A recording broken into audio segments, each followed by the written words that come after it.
All right, tribe, so what you just watched was the deload session of a lower body day. Basically, this was the split I was on throughout January. It's a lower body, upper body split, so squat was the focus. I have all of it written down in the description below. But I have no intentions of continuing this program because it is very strenuous and I'm not looking to build any more mass. I'm more going to focus on performance going forward.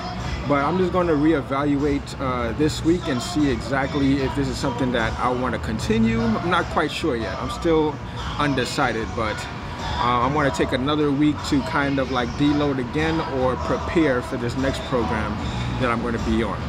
The whole program, I want to release it and yeah, give you guys what you guys want, right? Just see if it benefits you. It is a very strenuous program, as I mentioned, so you want to just go at your own pace and just listen to your body.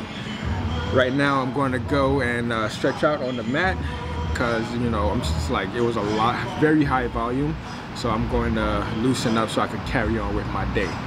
If you have any questions, feel free to hit me up in the comments below. Don't forget to like, comment, subscribe, and holla at me, all right? Peace.